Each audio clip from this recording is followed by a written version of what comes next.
এই যে রূপ চেহারা দেখে জাতির ক্ষতি করে নিজেকে শিক্ষিত মনে করিয়েন না, জান্নাত কেনার চেষ্টা করিয়েন না।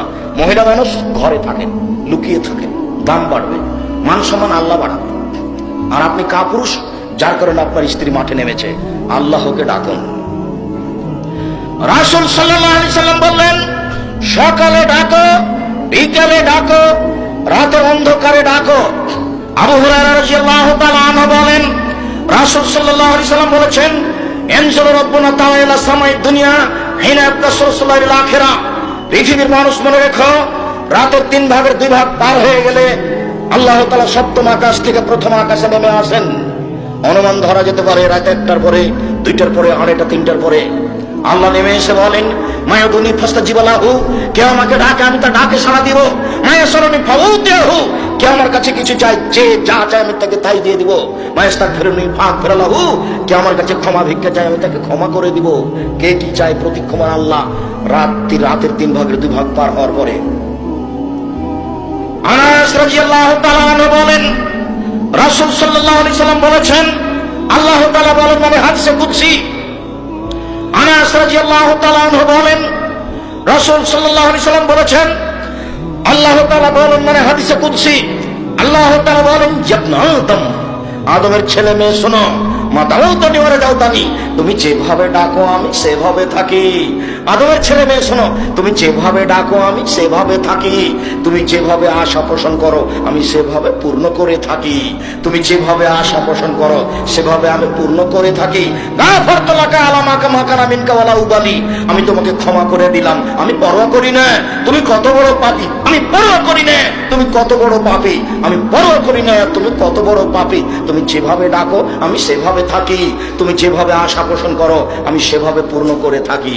আদম সন্তান, লা বালাগাত জুনুবু কানার সময়ে, তোমার পাপ বেশি হতে হতে হতে যদি আকাশে লেগে যায়, আদমের ছেলে মেয়ে শোনো, তোমার পাপ আর পাপ, পাপে আকাশ জমিন পরিপূর্ণ হয়ে গেছে। ফাস্তাগফিরতানি, তুমি আমার কাছে ক্ষমা চাও, গাফারতু লাকা, আমি তোমাকে ক্ষমা করে দিব।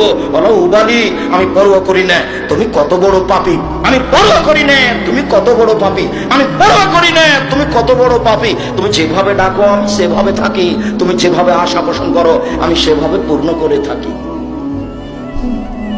এভাবে আল্লাহ বলছে। একটু পড়ারও সময় হয় না আপনার কাছে? বইয়ের নাম উপদেশ, বইয়ের নাম কে বড় লাভবান, বইয়ের নাম রাসূল সাল্লাল্লাহু আলাইহি ওয়াসাল্লামের সালাত বনাম প্রচলিত সালাত। যে কোনো একটা বই আছে, সবটাতে আছে। সালাতের উপর বইটা অনেকদিন পরে হলো আপনার জন্য লিখেছিলাম। বই খুললেই মাঝে মধ্যে এসব হাদিস পাওয়া যাবে। নফল সালাতের মধ্যে এসব হাদিস পাওয়া যাবে। রাতে আল্লাহকে ডাকার ব্যাপারে হাদিস পাওয়া যাবে। রাতের 3 ভাগের 2 ভাগ পার হয়ে যাওয়ার পরে আল্লাহর কাছে প্রার্থনা করতে হবে। হাত তুলে প্রার্থনা করুন। হাত তুলে দোয়া করা চলবে না সবাই মিলে, তো সালাতের পরে, জানাজার পরে, সভা সমিতির পরে। ইদার আয় থাক, বসো।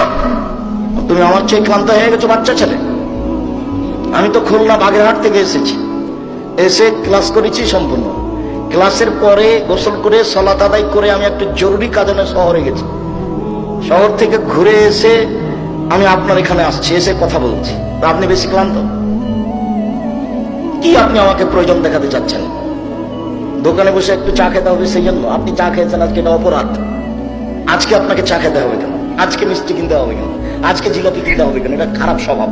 এই স্বভাব হলো খারাপ, এর নাম খারাপ স্বভাব। এর নাম হলো চাঁপাইনবাবগঞ্জের ভাষাতে আর স্বভাবই খারাপ।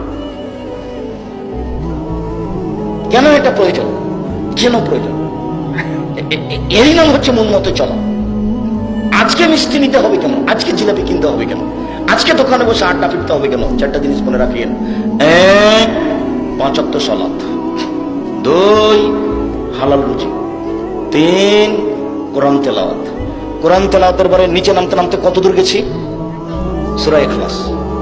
কিছুই যদি না পারি 1 মিনিটে 3 বার, একবার কোরআন মাজিদ পড়ার সময় নেকি হয়ে যাবে। নেকি আপনি লুটে নেন না। আল্লাহর রহমতের অভাব নাই। আপনার ব্যাগ বোকটা সব নেকিতে ভর্তি করে নেন। আল্লাহর রহমতের অভাব নাই। আপনি মনে করিয়েন না যে ইখলাসে 1 মিনিটে আমি 3 বার করে দিব, তাতে একবার কোরআন মাজিদ পড়ার সময় নেকি হবে 30 বার। আপনার সাহসী হবে না। কে আমনে পড়বে? 1 মাস লাগবে, বছর লাগবে। 1,99,999 জন মানুষ একবার পড়ে না বছরে।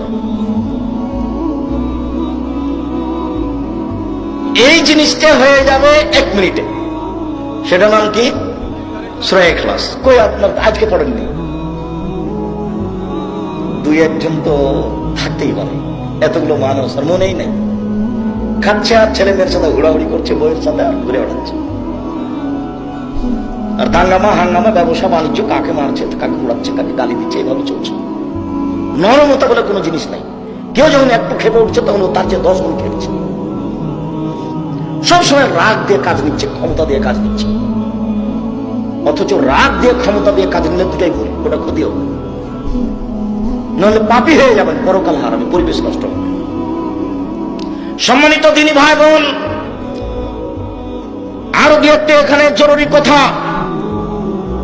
অন্তত 2 রাকাত সালাত আদায় করুন রাতে, অন্তত সময় নির্ধারণ করে দিচ্ছি। রাসূল সাল্লাল্লাহু আলাইহি ওয়াসাল্লাম যেভাবে বলেছেন।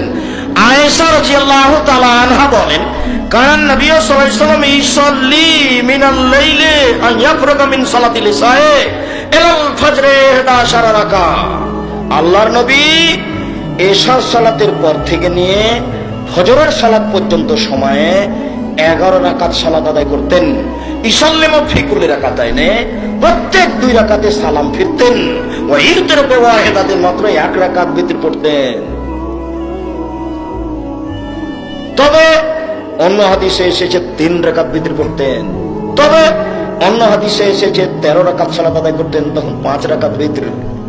ভিতরে 1 রাকাত একটা না, 3 রাকাত একটা না, 5 রাকাত একটা না, মধ্যে কোনো আত্তাহিয়াত নেই, একটা। তবে সালাত রাতের ভার দাঁড়াবে গিয়ে 8 রাকাত। তো এশার পর পড়ে নেন 2 রাকাত, ভিতরে পড়ে নেন 1 রাকাত, তারপর 2 রাকাত পড়ে নেন, রাতের সালাত হয়ে গেল। আপনি বড় দামি মানুষ, ঘুমিয়ে যান, রাতের কোন অংশে উঠেন, অন্তত 2 রাকাত পড়েন। এই 2 রাকাতের একটা দলিল দিই, তারপর আমি কথা বলছি।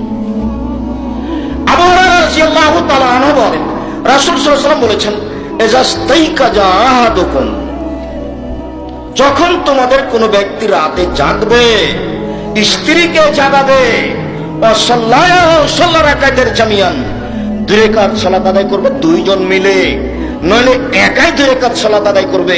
কুতুবা মিনা যাকিরিনা যাকিরাত, ওদের তালিকা হয়ে যাবে, তারা খুব দামি মানুষ, তাদের তালিকায়।